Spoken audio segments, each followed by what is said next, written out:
Muito bem, boa noite. Começamos para todo o interior do estado, seu SBT Cidade, 7 de setembro, dia da independência, feriado. Vem com a gente porque tem muito assunto para dividir com você. Vai vendo os destaques. Músico preso por engano em Niterói é solto após passar 5 dias na cadeia. Polícia investiga acidente que deixou 3 pessoas mortas em Petrópolis. Câmera de segurança flagra o momento em que as vítimas são atingidas na BR-040. Em Campos, PRF apreende cerca de 50 quilos de pasta base de cocaína. Um cão farejador ajudou a encontrar a droga. E ainda, feriado fez praias do estado ficarem lotadas. Banhistas ignoraram medidas restritivas e se aglomeraram nas areias e em bares. É notícia, é agora no seu SBT Cidade.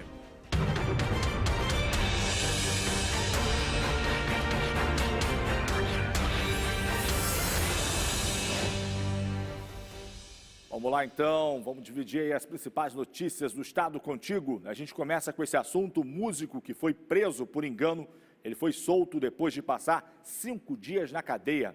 O jovem foi acusado de participar de um assalto em 2017, mas no dia do crime ele fazia um show em uma padaria. A reportagem é da Mônica Chagas, veja só. O pesadelo chegou ao fim nesse domingo. Luiz Carlos Justino, de 23 anos, foi solto depois de ficar 5 dias preso. A decisão foi concedida pelo juiz André Luiz Nicoliti durante um plantão judiciário.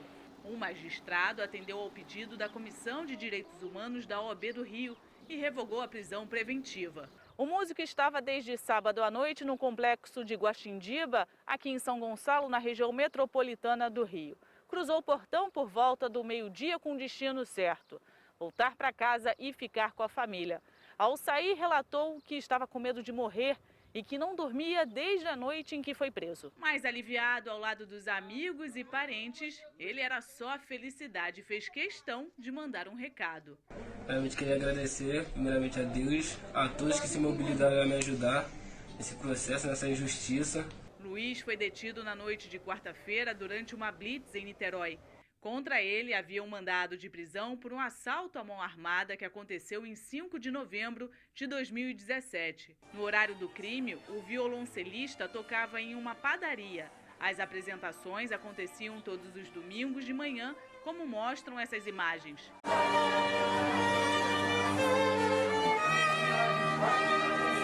Na época, a vítima do roubo reconheceu Luiz através dessa foto na delegacia.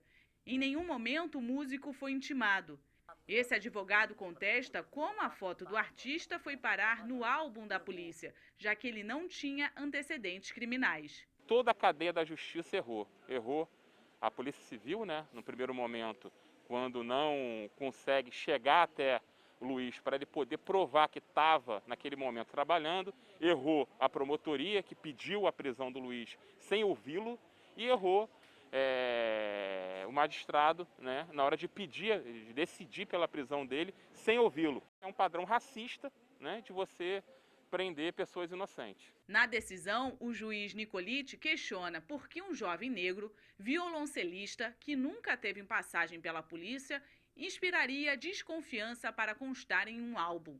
De acordo com a Polícia Civil, em 2014 foi aberto um inquérito onde traficantes da comunidade da Grota, onde ele mora, apontam Luiz Carlos como integrante da organização criminosa.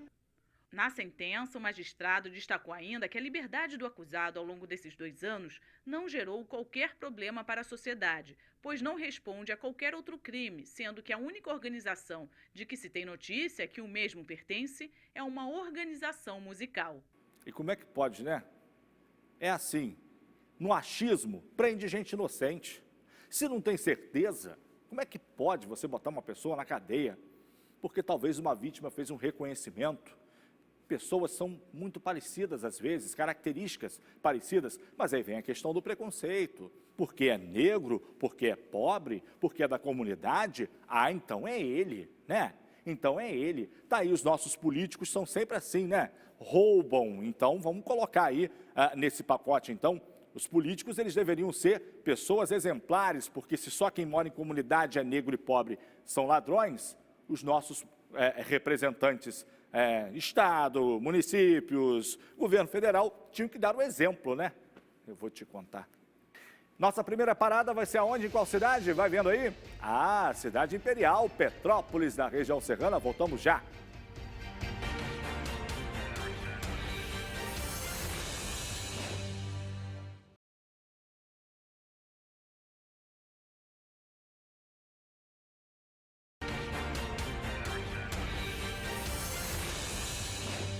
Muito bem, vamos seguindo para todo o interior fluminense. O WhatsApp está na tela, participa, hein? Tá bom? A Polícia Federal descobriu que secretários do governo Witzel, investigados aí pelo Ministério Público Federal por irregularidades na área da saúde, estiveram na casa, sabe de quem?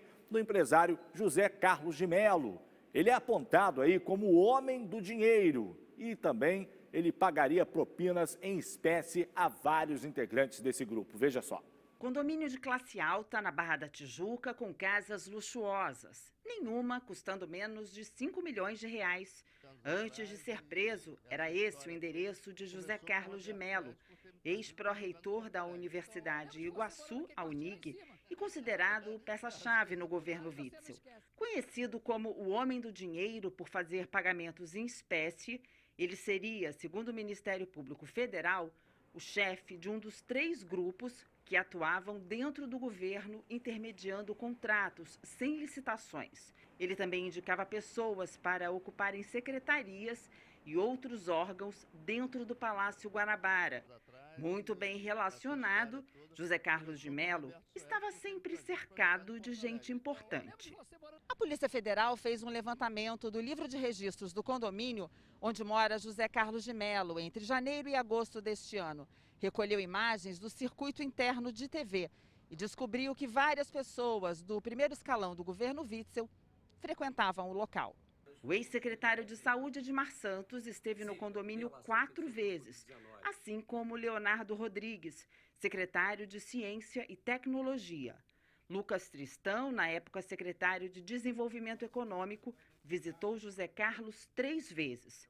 André Moura, secretário da Casa Civil, 1 vez. Já Cássio Rodrigues Barreiros, ex-assessor da Casa Civil, era quase de casa. Foram 17 visitas ao empresário.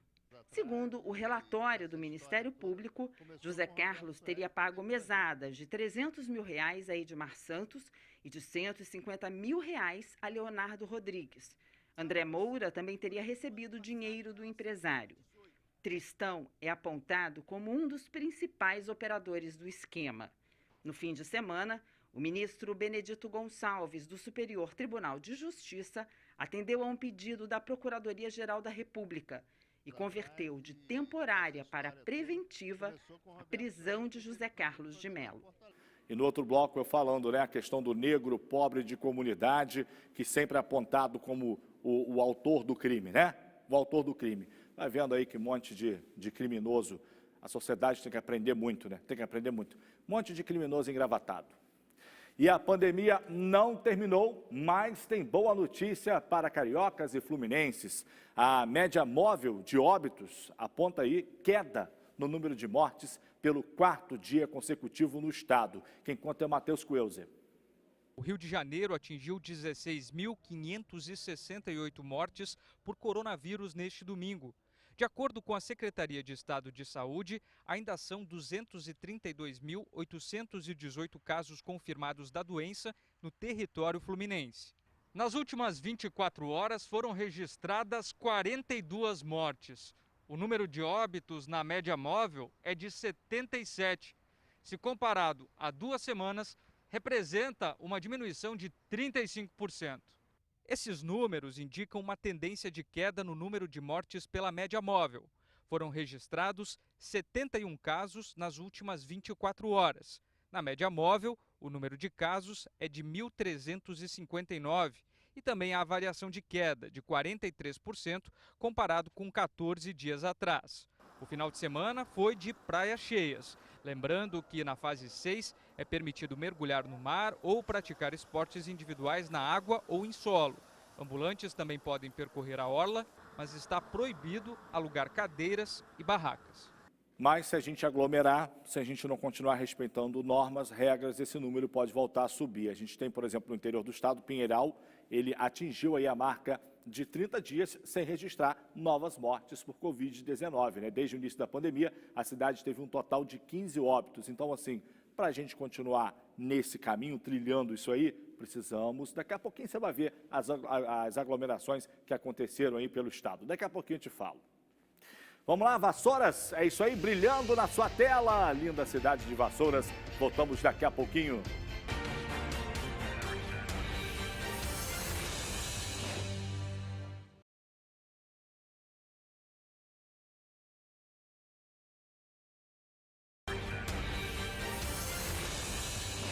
Agora uma boa notícia para você que tem que usar fraldas. Preste atenção, hein? As fraldas Bem-Estar possuem tecnologia japonesa que proporciona uma qualidade superior. As fraldas Bem-Estar, gente, possuem núcleo duplo de absorção, exatamente onde recebe mais xixi. Só a Bem-Estar tem fechamento ajustável, né? Você abre e fecha a fralda quantas vezes quiser, sem rasgar, proporcionando mais economia para você. O elástico curvilíneo da Bem-Estar, ele permite um melhor ajuste, evita o atrito nas pernas e o vazamento. Com a fralda ajustada no corpo, fica mais discreto para ninguém perceber que você está usando fralda. Para complementar a linha Bem-Estar, tem a toalha Bem-Estar, que possui agentes bactericidas que eliminam 99,9% das bactérias e aloe vera. A toalha Bem-Estar proporciona limpeza sem abrir mão dos cuidados com a sua pele. Gente, atenção para a promoção, hein? Você pode comprar a fralda Bem-Estar no tamanho regular pelo preço promocional de R$ 15,94 por R$ 13,90. E tem mais oferta. A super toalha Bem-Estar de R$ 5,90, sabe por quanto? Por R$ 4,90, gente, só R$ 4,90. E preste atenção nessa promoção também. Comprando a nova fralda Bem-Estar tamanho econômico pacotão de R$ 36,90 por R$ 32,90, ainda leva grátis a super toalha Bem-Estar. E aonde encontrar essas promoções? Na região dos Lagos, na Líder Farma.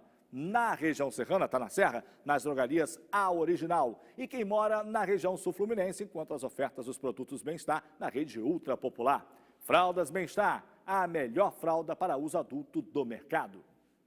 Vamos seguindo com outras notícias para você. E olha, o fim de semana foi novamente marcado por muita aglomeração, desrespeito às normas de distanciamento social nas praias, pontos turísticos e bares de todo o estado do Rio de Janeiro. No município do Rio, em diversos lugares, era possível ver muitas pessoas e ainda sem máscara, todo mundo aglomerado. A reportagem é do Matheus Coelzer, põe no ar. A cidade está na fase 6 do plano de retomada das atividades, mas a população ainda desrespeita a regra básica, evitar aglomeração. Foi o que aconteceu nos bares. No Leblon, bairro badalado da Zona Sul Carioca, as pessoas ocuparam calçadas e ruas. Ninguém usava máscara. Na Praia do Leme, também na Zona Sul, o calçadão ficou lotado. Muita gente aproveitou para praticar atividade física. Em Copacabana, praia cheia. Os banhistas não usaram máscaras, mesmo com a presença de agentes da Guarda Municipal. No acesso ao Pão de Açúcar, as medidas de restrição por causa da pandemia foram respeitadas, mas no bondinho houve aglomeração. No acesso ao Morro do Corcovado, o distanciamento social não foi observado. A prefeitura decidiu liberar a partir de 1º de novembro a abertura de casas noturnas e de shows, mas é preciso fazer reserva. As rodas de samba também serão permitidas em ambientes abertos. Em lugares fechados, só com 50% da capacidade e respeito ao limite de 4 metros quadrados por pessoa. Desde o começo do mês, galerias de arte e museus voltaram a funcionar, entre eles o Museu do Amanhã. O museu, que recebia até 6.000 visitantes por dia antes do fechamento, agora está limitado a atender 2.100 pessoas. Tudo isso está previsto em protocolos internacionais para garantir mais segurança ao público. É importantíssimo, a gente está quase 6 meses fechado e vem se preparando ao longo desse período todo, estudando todos os protocolos de segurança. Muitos turistas aproveitaram o sábado de sol para curtir as atrações. Sheila veio de São Paulo com a família. Estou gostando de tudo, mantendo a distância, tirando temperatura, todos os protocolos mesmo.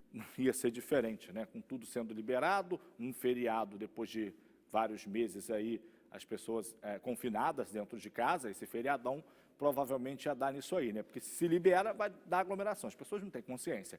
A aglomeração também num dos destinos mais procurados do Rio de Janeiro. Pois é, pelos turistas, a Praia do Forte, né, na região dos Lagos, lá em Cabo Frio. Olha só, gente, veja, esses registros, eles foram feitos no fim de semana e hoje também. As pessoas, elas ignoraram as medidas de restrição, permaneceram na areia, muita gente se aglomerou ali em bares, restaurantes. A Prefeitura de Cabo Frio, inclusive, informou que no domingo houve registro de ameaça aos fiscais que trabalhavam nas praias, né, orientando eles sobre a questão da Covid. A concessionária que administra a RJ 124, a Via Lagos, disse que de sexta-feira, dia 4, até amanhã, dia 8, 125 mil veículos devem passar pela rodovia, que é o principal acesso do Rio de Janeiro à região dos Lagos. Quer dizer, isso mostra a quantidade de turistas na região.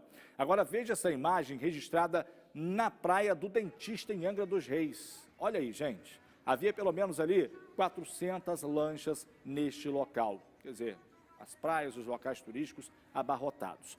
Tomara que a gente não colha frutos negativos depois de tudo isso que aconteceu agora. Vamos lá, então, a outras notícias. Não, ainda tem aqui, antes do giro, olha só essa informação. O prefeito de Macaé assinou um decreto prorrogando aí por mais 7 dias, a partir de hoje, a suspensão das aulas nas redes municipal e privada de ensino, incluindo instituições de ensino superior. A cidade registrou mais uma morte pela Covid-19 em boletim divulgado hoje.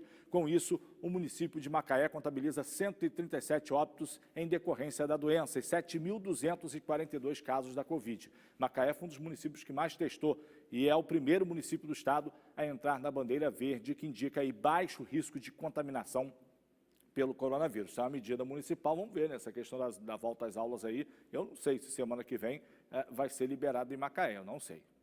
Outras notícias pelo estado, vamos lá então? Põe no ar a vinheta.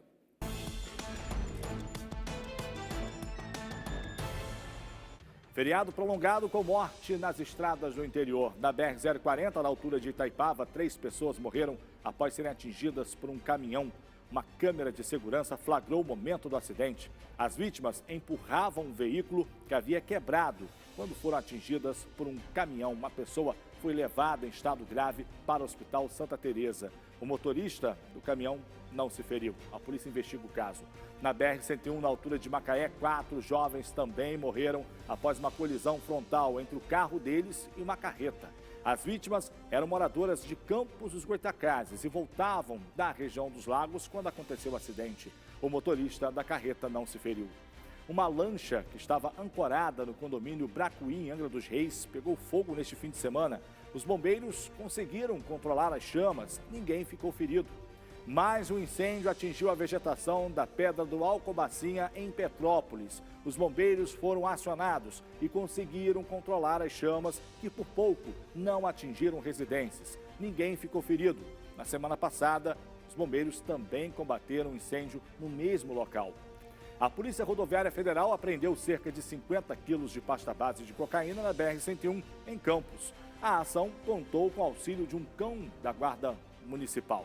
A droga estava em um fundo falso de uma caminhonete que vinha do Paraná. 2 homens foram presos. Tá, então, nosso giro de notícias. Vamos aqui para os abraços. Tem abraço hoje? Claro, é feriado, mas tem gente ligada com a gente sempre. Tem o Braz Messina, de São Pedro da Aldeia. Alô, Braz. Tem a Jaque, a Iraci, o Arthur, em Itaipava, lá em Petrópolis. Tem também Júlia e Renato, também lá em Petrópolis. Tem Maria Amélia, também de Bom Jesus de Itabapuana, Fátima Belém e o Luiz Amâncio de Campos dos Goitacazes. Obrigado pelo carinho. Vem aí o SBT Brasil. Voltamos amanhã. Se cuidem. Até lá.